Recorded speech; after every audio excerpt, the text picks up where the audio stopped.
welcome to the Great Detectives of Old Time Radio. From Boise, Idaho, this is your host, Adam Graham. If you have a comment, email it to me, box13@greatdetectives.net. Follow us on Twitter at Radio Detectives and become one of our friends on Facebook. Facebook.com/Radio Detectives. Our Great Detectives of Old Time Radio t-shirts continue to be available. T-shirt.greatdetectives.net. This year we have added women's slim fit tees, tank tops, and youth tees to our offering, which includes, of course, the premium t-shirt still available. Just go to t-shirt.greatdetectives.net. You can also support the show on a one-time basis at support.greatdetectives.net or become one of our ongoing Patreon supporter at patreon.greatdetectives.net. Well, now it's time for today's episode of Rocky Jordan, the original air date, January 9th, 1949, and this one is Escapades with Paula. Time now for Rocky Jordan. Every once in a while, a dame walks into your life. You never know when she's going to show or how, but all of a sudden she's there. And that life of yours that went so straight before begins to wheel and turn like a racing car with a bad tire. Well, one moved into my life not so long ago. She brought with her a nice pair of legs and warm lips and dark eyes that held a story. But she brought something else. A couple of dead men.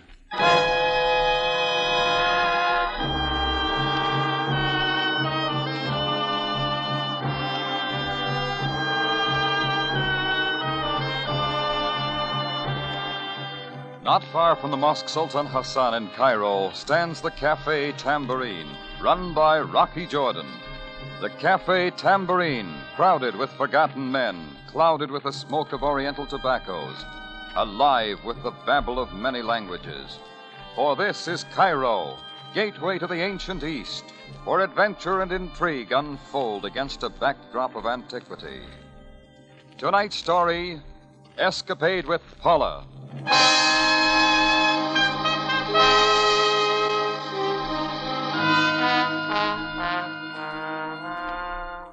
It was a hot night. The desert air had moved in on Cairo and hung heavily over the city like garlic over a chef's salad. The fans were working hard trying to throw a breeze, but getting nothing. A couple of people were working on cold beer, and a red-headed member of His Majesty's Navy sat in the corner up to his eyeballs in hard liquor. He'd wandered in looking for salt water and got into a mix-up with a bottle of gin. By 1:30, all the customers had gone except the sailor. I decided to throw an early latch on the front door. So I had Chris help me lift him and walk him out. All right, Chris, easy with him. Yeah. Come on, Red, wake up time. Rocky, I want you to know this is the best brewing cafe in the world. Yeah, sure. I've seen them all. Hong Kong, Calcutta, Marseille. That's the best brewing cafe in the I'll walk world. him down the street a little, Chris, till he gets his underpinnings. Yeah, all right, Rocky. And go on home. I'll lock up. Right. Come on, Red. I saw Rocky. I see you there. I was at again, boy.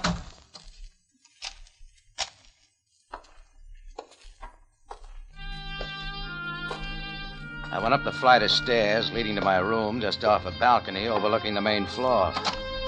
When I opened my door, I saw her. She was standing by the window looking out onto the Cairo street. She was tall and a little too thin. She turned when she heard me come in, and the light from the street lamps caught her face. It was white, accented by a pair of dark eyes and topped off with a flock of black hair. It figured she'd make someone a swell birthday present. Mr. Jordan, What's the matter, lady? Get lost? I've been waiting for you. Well, you got the wrong place. The Cafe Tambourine? That's downstairs. I thought it would be better up here. I don't remember giving out with an invite. You did not?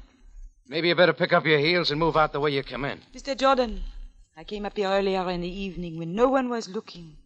I've been waiting for you ever since. The least you could do is listen to me. Yeah, all right. Who are you? May I have a cigarette first? Sure. Thank you. All right, let's have it. My name is Paula Dupré.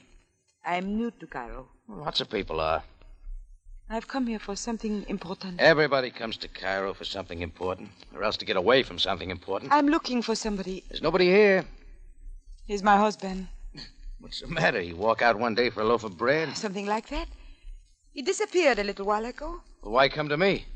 Because they say you know Cairo like nobody else. The police station is close. They're not interested. There's always your consul. They are not interested either. What makes you think I'd be? I think I can make you interested. How? I pay if you help me to find him. How much?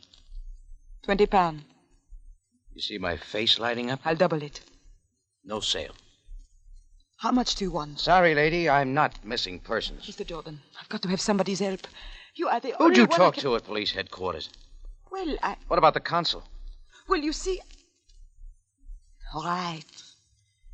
I did not go to them. I could not. I have to find him this way. Why? I cannot tell you. Now, what say you go now, Miss Dupre? All right. Mr. Jordan, I won't beg. But I'm at the Hotel Sinbad. You may change your mind. Well, maybe, if you learn how to tell the truth. Goodbye. Oh, just a minute, lady. You always carry a gun?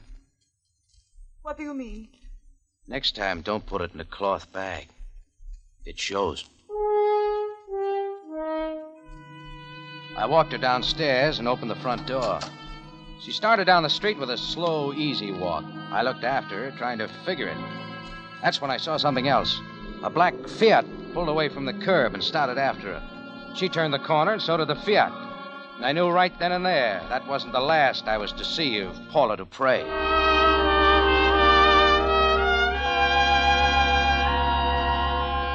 Chapter 2 came the next morning. I was on my way to Sharia El Alfi to check on a consignment of Turkish liquor.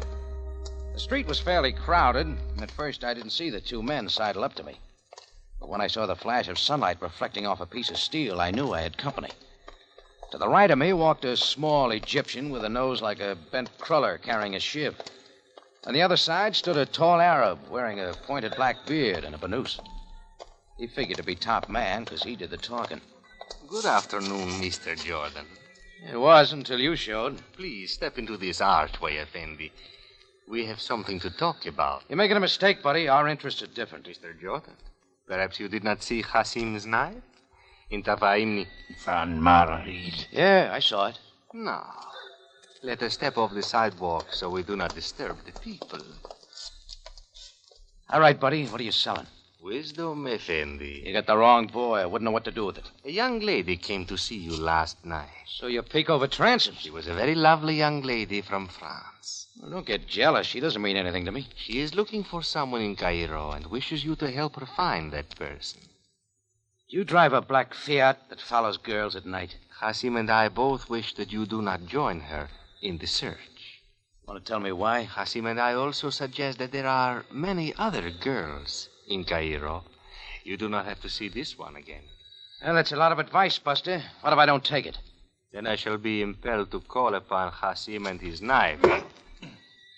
And you will take the place of that wooden post, Effendi. They left the knife sticking in the post, and then they were gone. Well, that was okay with me. I went back to the tambourine. Sam Sabaya, captain of the Cairo police, was waiting for me. His horn-rimmed glasses had slipped down on his perspiring nose. Sit down, Jordan. I've been waiting for you. Oh, thanks, Sam. What are we having? This is an official visit, Jordan. It concerns this slip of paper. A name and address written in pencil. Look at it. Okay.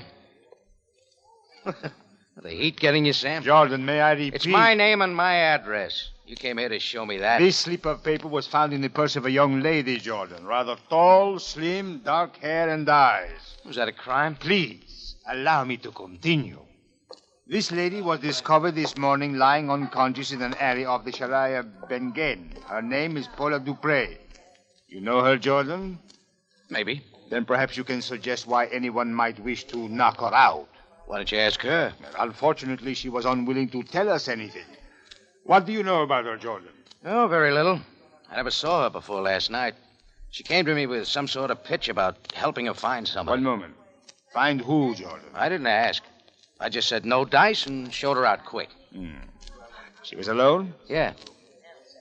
Where is she now? At her hotel. Well, perhaps now she will know better than to wander the native quarters of Cairo. Sam walked out, and as his limousine pulled away from the curb, another car took its place. A little black Italian Fiat. Exactly like the one I'd seen following Paula Dupre down the street the night before. A short, fat man wearing a beret got out, mopped his brow with a silk handkerchief, and came in. They're warm, is it not, monsieur? Sells a lot of beer. Yes. Which remind me that I am thirsty. But perhaps something a little stronger than beer. We got it. Here, I'll set you up. What'll it be? What does the stranger know about drinking in the tambourine? You make the choice, monsieur. Okay. Is this the first trip to Cairo? For quite some time. Business? Yes, you might call it that. Yeah. Try that. Pleasure. Excellent, mon ami. Life for you, monsieur, must be quite simple. You have a nice cafe, and all you must do is see to it that it is in order. Sure. It is the people who stray from the simple ways who are unhappy. N'est-ce pas? What are you getting at? I'm trying to tell you in my clumsy way, mon ami, that you should confine all of your activities to the cafe business. A most delicious drink. What do you put in it? Portuguese rum and coconut juice. I will remember that. Now it's my turn for the questions. At your service, monsieur. Why are you following Paula Dupre? Why does any man follow a pretty girl? Somebody followed her to slug her. Say something about that. C'est difficile de le savoir. Why? Suddenly, I have lost command of the English language. Bonjour, mon ami. You'd thought a lot of representatives from my insurance company were running around loose in Cairo. Everybody was interested in my health. Well, guys don't shove you around in the street, and fat men don't tell you to go the other way without piquing a little interest. So I went over to the Hotel Sinbad to see Paula Dupre. The place was a 3-story white affair, all equipped with balconies hanging over the edge of the Nile. Paula Dupre's apartment turned out to be 308, and I rang her bell. Like a dame, she kept me waiting. When she opened the door, she wasn't surprised to see me. She looked as good in the late afternoon as she did at night. I'm glad you came so soon, Mr. Jordan. Won't you come in? Thanks. Sam Sabaya, the Cairo police, told me what happened. Are you all right? Yes. Thank you for asking. You shouldn't walk around the Cairo streets alone at night. I would enjoy company. What were you doing over on Sharia Bengen? Looking? Why there? The last letter I got from Michelle came from a boarding house with a Bengain address. You know, a lot of people seem to think I ought to keep away from you and stick to my cafe business.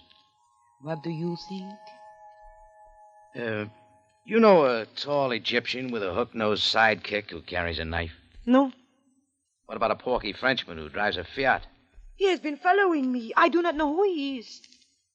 How about clearing up a few things for me, huh? Very well. My husband is a deserter from the army. He came to Cairo to hide out. Go on. We had a code arranged. He wrote me letters every 2 weeks. Suddenly, the letters stopped. I came to see if something might have happened to him. Like what? You know Cairo better than I. How far south on Sharia Bengen did he live? Past the old Rasmus Tower. It's not a very nice neighborhood. Yes, I found that out. But you can see why I cannot go to my consular to the police. I have to find Michel myself. Why find him at all? What do you mean? You don't love him. If you did, you'd have been hiding out with him. So why are you looking for him? He's my husband. One looks for one's husband. All right, I'll give you a hand. I'll pay you whatever you ask. Within reason, of course. Well, we'll talk about that later. I'll give you a picture of him. Okay. Mr. Jordan. It is almost supper time. We could have it here. I'll make some sandwiches and we open a bottle of wine, huh? All right, lady. You got yourself a boy.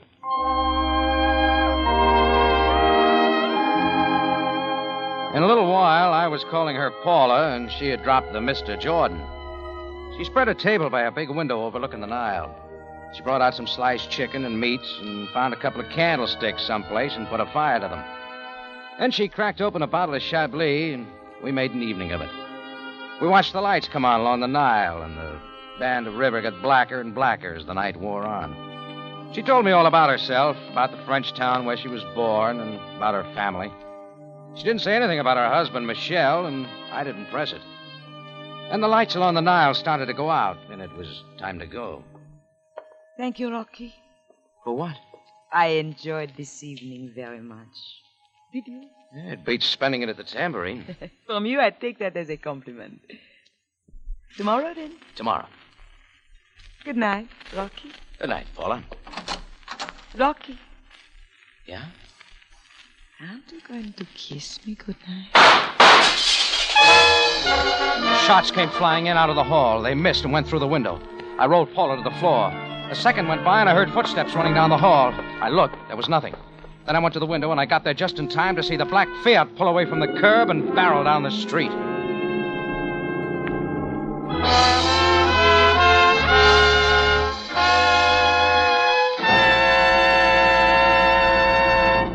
You are listening to Escapade with Paula, tonight's adventure with Rocky Jordan. Monday night at 6, CBS Radio Theater will present The Velvet Touch, starring Rosalind Russell and Sidney Greenstreet. Don't miss this hour-long version of The Velvet Touch at 6 Monday night.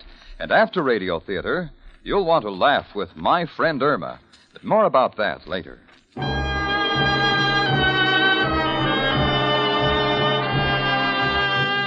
We take you back to Cairo and tonight's adventure with Rocky Jordan, Escapade with Paula.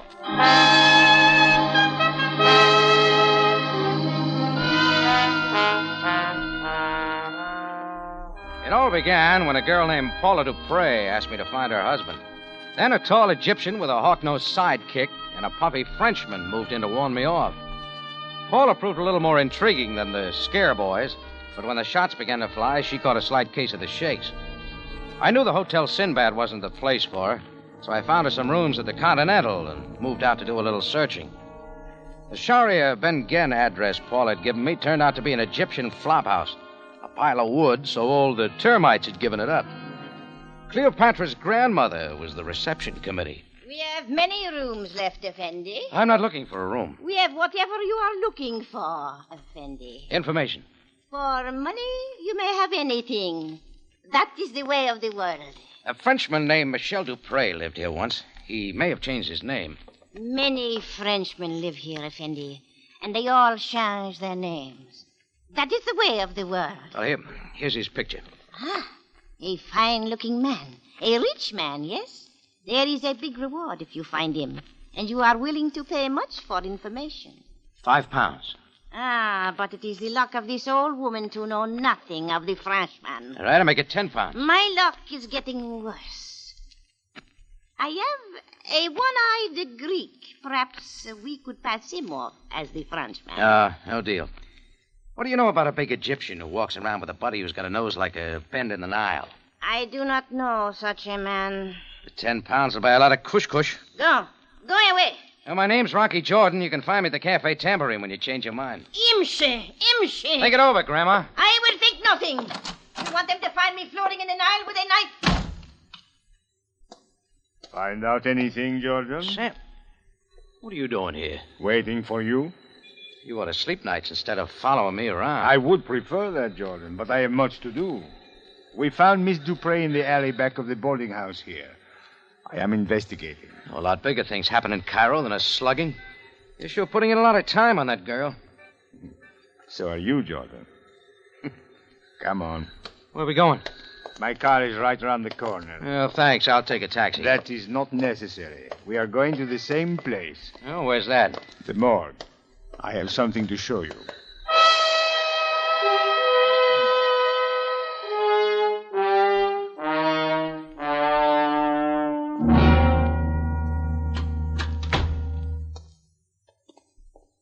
This way, Jordan.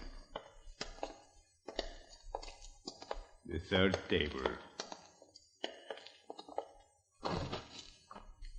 Observe, Jordan. This man is fat and short, and he is a Frenchman. I bet he drove a Fiat. That is correct. We found him out in the desert past the ruins of the Third Dynasty. He had a knife in him. Come upstairs. We have some things to talk about. Now, Jordan, what have you to tell me? I don't know who killed him, Sam. But I can tell you this. He's the guy who's been following Paula ever since she got in town. Uh-huh. He tagged her from the tambourine yesterday. I saw him pulling away from the Sinbad this morning after he threw a couple of shots at us. Jordan, that is interesting, but it is not possible. What do you mean? Jordan, this man would not shoot at you. Do you know who he is? No. His name is Henri Duval. He is a representative of the French military. He was in Cairo looking for someone, a deserter. Well, you won't find him now. Someone has already found him. Jordan, do you think that this man and Miss Dupree were looking for the same person? Anything's possible. Is it not also possible that she killed Duval so that she alone could find the missing man?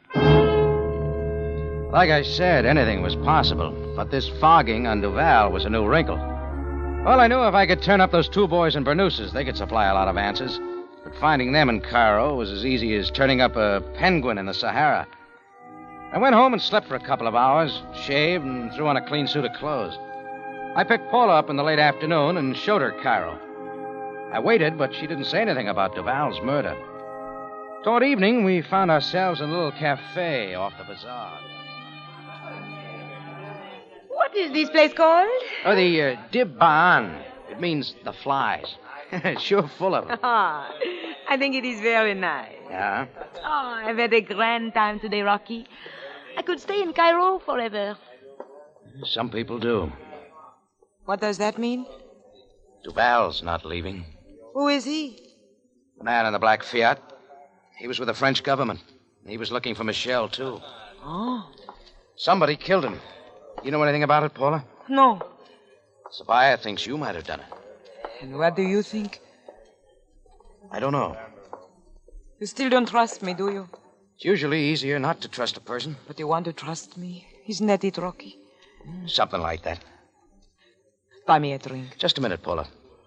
We thought Duval was the one who shot at us up at the Sinbad, but it wasn't. It was somebody else. Like who?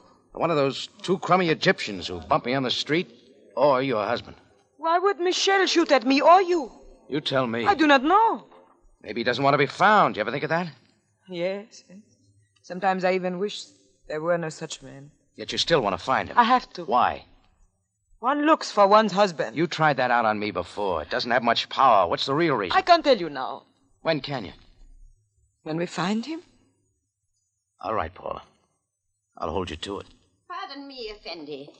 But does the gentleman remember a poor old lady who runs a boarding house on Shari Bengen?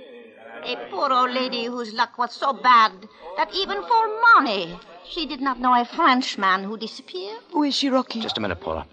Has your luck changed, Grandma? I have been thinking over the ways of the world. I cannot give you the Frenchman, but for money, I can take you to that tall Egyptian with the pointed beard you are looking for. The 10 pounds still hold. But, Effendi, the ways of the world are more expensive. 20 pounds. I pay it, Rocky. Okay. Come then, Effendi. I shall take you to him. I want to go with you, Rocky. Go on back to the tambourine and wait for me. I'll bring him to you. But, Rocky, I want Come on, old woman. Let's find our friend.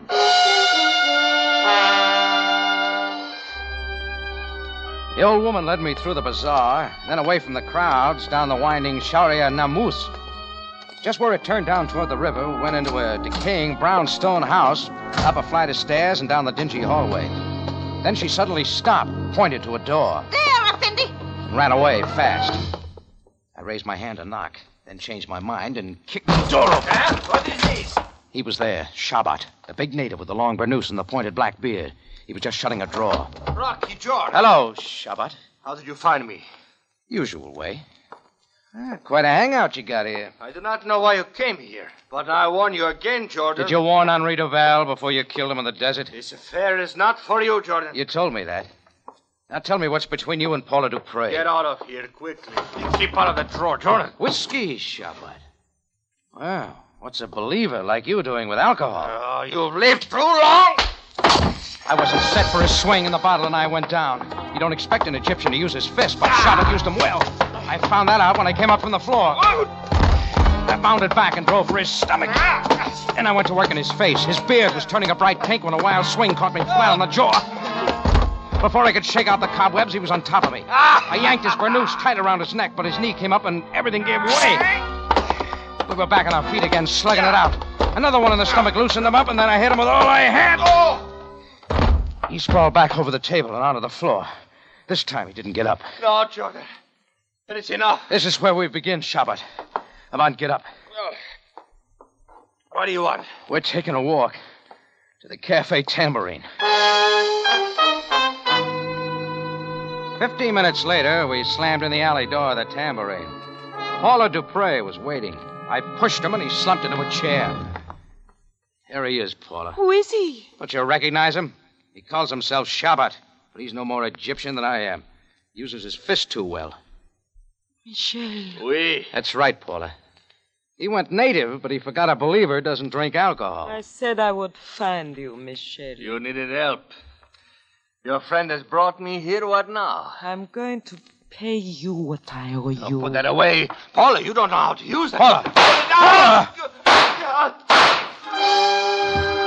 Her gun spit and 3 slugs plowed their way through Michel. He lurched forward, grabbed a chair, then toppled over like a tent in a windstorm.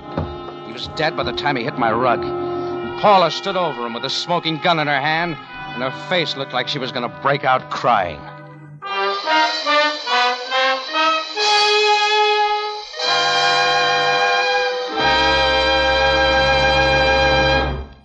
You are listening to Escapade with Paula, tonight's adventure with Rocky Jordan. After Radio Theater, Monday night at 6, My Friend Irma brings you a new, fresh comedy approach. You'll pity Irma, who gets dumber and funnier each week. You'll sympathize with Jane Stacy, Irma's roommate.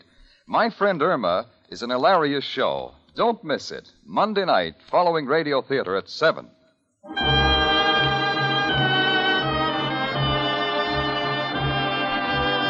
And now we take you back to Cairo and tonight's adventure with Rocky Jordan, Escapade with Paula.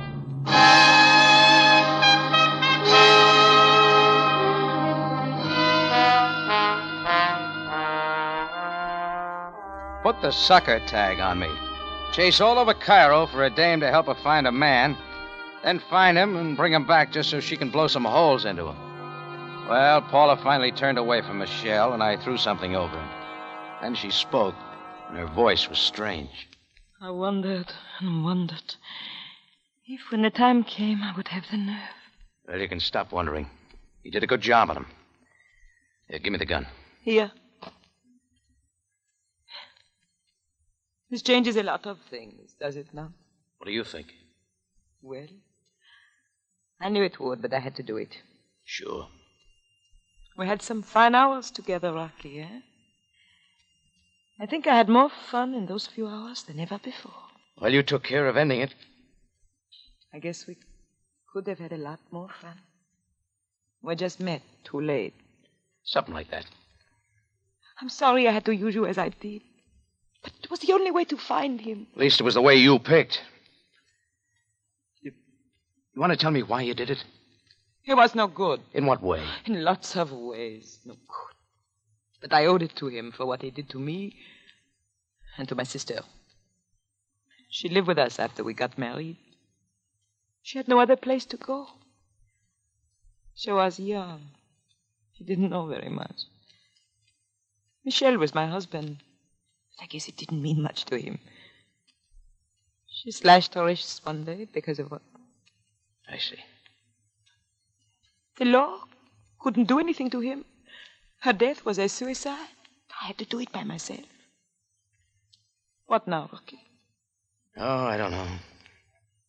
Are you going to turn me in? I haven't worked it out yet. You will not have to work it out, Jordan. I will work it out for you. How long you been there, Sam? Not long enough to prevent the shooting, but long enough to understand what has been done. Miss Dupre, you will please come with me. Sam.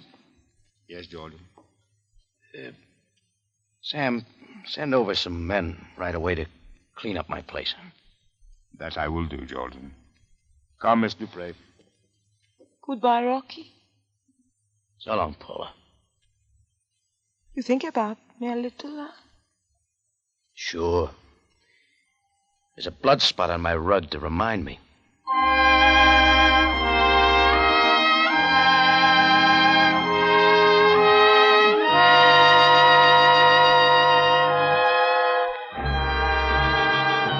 It's CBS at this same time next week for another story of adventure and intrigue, when we take you back to Cairo and the Café Tambourine run by Rocky Jordan.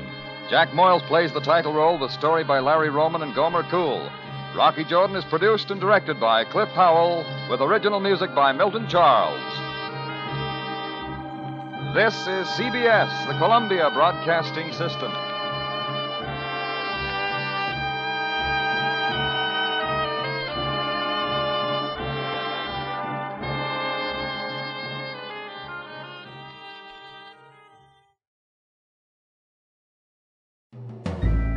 This is Andrea J. Graham, author of the Web Surfer series, and a Madam's Wife.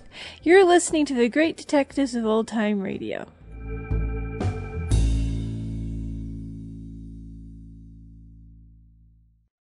Welcome back. Well, sometimes our hero gets played, and I think that's what happened in this episode with Paula using Rocky as a fingerman. Based on what we heard in the episode, I honestly don't know what Rocky would have done if he had been given the opportunity to decide. Rocky's not a criminal, but by no means is he someone who always follows the rules. Because even in this episode, we heard him lie to Sabaya, at least by omission, when he denied knowing who Paula was looking for.